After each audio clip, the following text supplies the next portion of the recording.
tundukkan kepala, dia sama rendahnya dengan telapak kaki kita. Yang besar cuma Allah. Allahu Akbar. Lalu diakhiri dengan menebarkan salam. Assalamualaikum warahmatullah. Assalamualaikum warahmatullah. Menebarkan salam, mewujudkan rasa aman, damai, bukan menimbulkan keresahan. Hadirin yang saya hormati, ini karakteristik kita. Selesai sholat, kembali ke masyarakat, ajaran salam diterjemahkan. Apa? Rasulullah sallallahu alaihi wasallam bersabda, "Ufsus salam, wasilul arham, wa at'imut ta'am, wa sallu bil laili wan nasu niyam, tadkhulul jannata bisalam."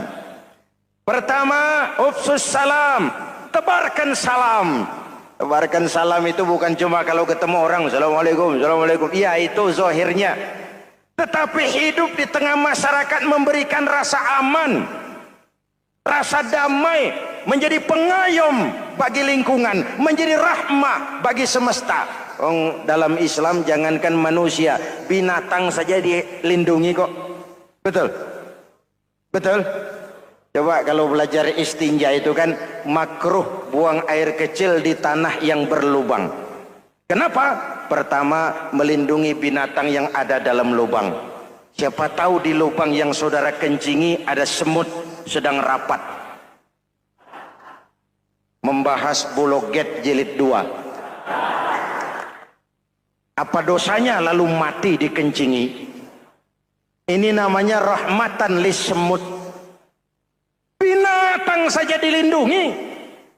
Ada hadis, kalau kamu menyembelih hewan, sembelilah dengan cara yang terbaik. Jangan menyembelih ayam dengan pisau tumpul. Ini ajaran apa? Ajaran tentang peri kebinatangan. Rahmatan, memberikan rahmah, salam, keselamatan dan kedamaian kepada masyarakat lingkungan. Itu misi seorang muslim.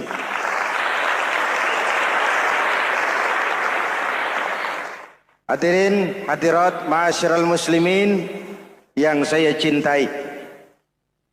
Saya kembali kepada pesan Nabi tadi itu. Pertama, ufsus salam, sebarkan salam.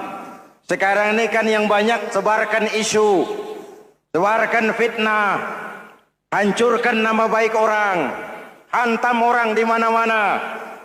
Padahal yang diajarkan ufsus salam, sebarkan perdamaian, bukan permusuhan. Cari kebenaran, bukan kemenangan. Lalu yang kedua, wasilul arham, sambungkan silaturahmi, tegakkan semangat kekeluargaan dan persaudaraan. Karena kita sudah diikat dengan tali akidah. Mari kita saling bertanya setelah lewat hari-hari yang dimana kita seperti saling berhadapan, seperti tercabut dari akar budaya kita sebagai bangsa. Semangat gotong royong, semangat kekeluargaan makin lentur dan luntur, dan perlu kita angkat kembali ke permukaan. Silul arham, sambungkan semangat silaturahmi. Wa at'imut ta'am, berikan makan orang-orang yang kelaparan. Mempunyai kepekaan dan kepedulian. Jangan menari di atas penderitaan orang. Jangan tersenyum di atas isak tangis tetangga. At'imut ta'am, mempunyai kepedulian yang tinggi. Wa sallu bil laili wan nasu niyam, bangunlah di keheningan malam ketika orang sedang tidur. Istilah saya, kalau mau telepon Allah, jangan lupa nomor teleponnya, 44342. Jumlahnya 17. Zuhur, asar, maghrib, isya, subuh, 44342. Jangan ragu-ragu, kalau angka cukup telepon sambung. Kalau angka kurang, hati-hati salah sambung. Pak, mau sambung yang lebih cepat bagaimana? Bisa, selain nomor itu, coba pakai sambungan langsung jarak jauh. Namanya SLJJ. Kapan? Tengah malam. Kenapa tengah malam? Lebih murah. Lebih murah. Saluran kosong, telepon jarang yang pakai, orang banyak tidur, wa minal laili fatahajjad bihi nafilatan lak asa ayyab'atsaka rabbuka maqaman mahmuda. Nun di keheningan malam bangun. Seperti bapak-bapak ibu sering bangun tengah malam ya Bu? Ya. Ngapain? Kalau bangun tengah malamnya sih saya percaya, cuma urusannya apa? Kira bangun tengah malam mau tahajud, malaikat sudah mau nulis, cuma buang air kecil, tidur lagi. Hampir salah tulis saya.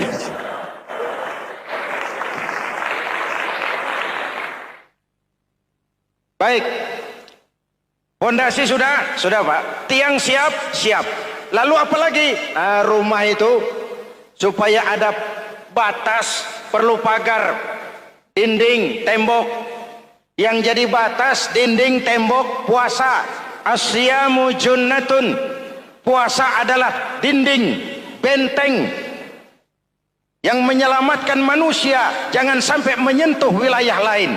Ada batas-batas dan norma yang diindahkan. Selesai, tembok, dinding, selesai. Pagar, selesai. Lah rumah itu supaya bersih, kan harus ada kamar mandi, jendela, pintu, yang fungsinya membersihkan zakat. Kalau dia zakatul mal, dia bersihkan harta kita. Kalau dia zakatul fitrah, dia bersihkan jiwa kita. Kalau dia zakatul tijarah, dia bersihkan bisnis kita. Kalau dia zakatul ma'adin, dia bersihkan barang tambang kita. Karena itu dalam kitab-kitab fikih dikatakan zakat itu adalah harta yang tu'khazu min aghniyaihim wa turaddu ila fuqaraihim. Jikalau kuat fondasi, aman bangunan.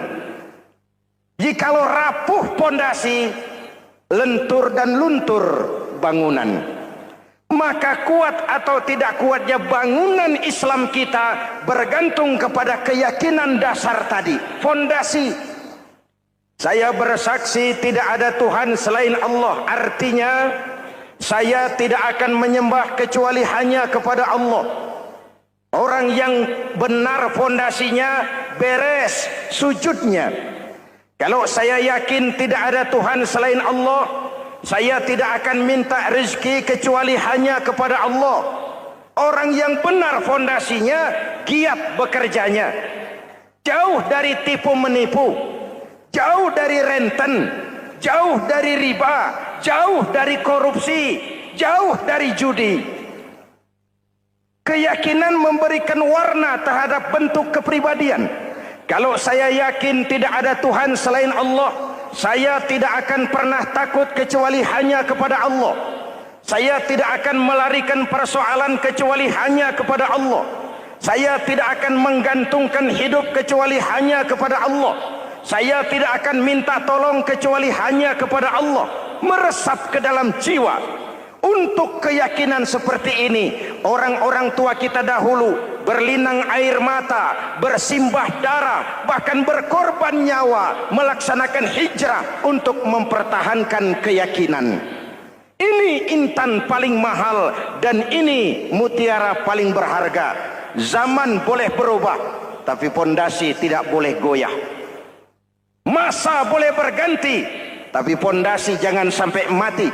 Karena iman kita hidup, untuk iman kita berjuang, dan dalam iman kita ingin kembali menghadap Allah Subhanahu. Masih ingat cerita tentang Bilal? Masih? Mengulang kaji saja. Bilal itu budak sahaya. Ketika masuk Islam, dipanggil oleh majikannya. Bilal, iya bos. Saya dengar kamu masuk Islam ya? Iya bos. Kok berani-beraninya kamu masuk Islam? Memangnya kamu budak siapa Bilal? Iya budak bos. Bos. Kamu kerja sama siapa? Sama bos. Bos. Yang gaji kamu siapa? Ya bos. Nah, kamu kan ngerti Bilal, kamu Kamu budak saya, kamu kerja dengan saya, yang gaji kamu saya, yang beri makan saya. Kenapa? Kok beraninya masuk Islam padahal kamu belum saya kasih izin? Bos, bos boleh beli badan saya, tapi jangan mimpi bisa membeli jiwa saya. Tuhan boleh kuasai badan saya, tapi jangan mimpi bisa menguasai keyakinan saya. Saya memang benar Tuhan yang gaji, tapi kan saya digaji, saya kerja. Kerja itu kewajiban saya, gaji itu hak saya. Soal keyakinan, jangan ikut campur bos. Kurang ajar kamu Bilal, biarin. Bilal, begini saja. Kalau kau mau meninggalkan keyakinanmu, meninggalkan Allah Tuhanmu, kau akan kami merdekakan. Tapi kalau kau tetap dalam keyakinanmu, kamu akan saya siksa sampai mati. Bagaimana? Jangan mimpi, bos. Lebih baik mati berkalang tanah daripada hidup bercermin bangkai. Biar saya gugur membela keyakinan daripada hidup jadi penjilat menjual akidah. Itu prinsip.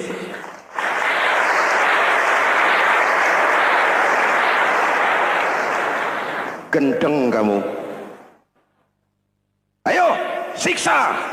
Tangannya diikat, dihimpit dengan batu berat, dijemur dengan terik matahari padang pasir, terkelupas kulitnya, mengalir darah dari sekujur badannya, pecah bibirnya. Ayo Bilal, tetap bertuhan Allah dan kau akan mati di sini, atau kembali ke agama lama, kau jadi merdeka. Dari bibir yang pecah itu cuma keluar Allahu Ahad. Bilal budak badannya, merdeka jiwanya, maka namanya ditulis dengan tinta emas dalam sejarah. Kita zaman sekarang merdeka badan kita, tapi sering budak mental dan jiwa kita, maka sejarah tidak pernah mau mencatat kita.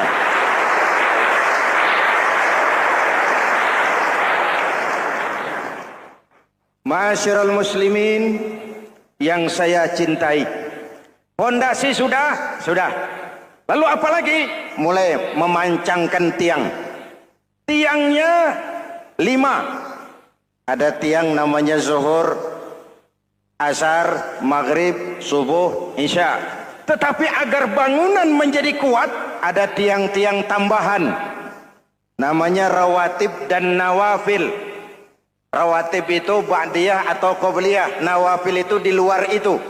Agar bangunan menjadi kuat, dibentuk pribadi lewat solat. Apa filsafatnya?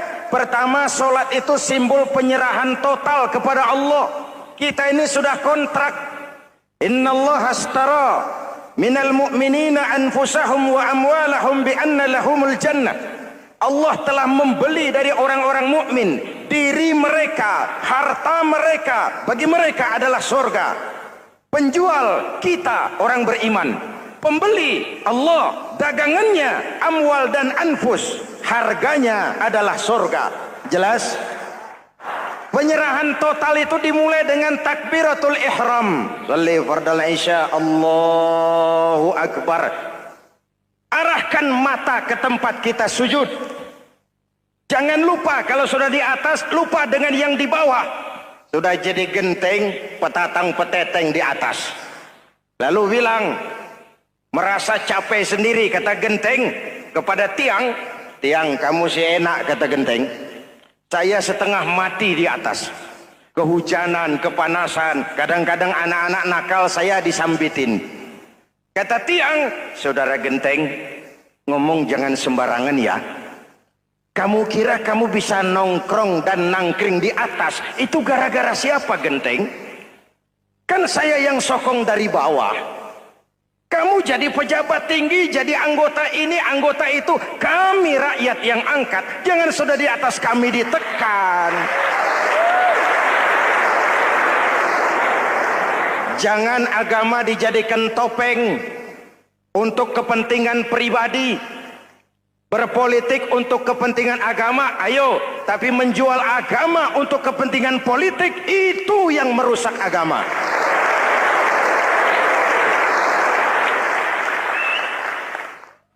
Ini kan kita lagi prihatin sedang meluncur kasus Bulog Gate 2. Innalillahi wa inna ilaihi raji'un. Kita lihat sajalah para petinggi kita sekarang bagaimana menyikapi hukum. Sebab saya dengar ada bargaining, orang takut teriak maling sapi karena DE maling wedus. Tidak berani teriak ada maling sapi karena dia maling kambing. Yang lain maling ayam, dikumpulin ternyata maling semua.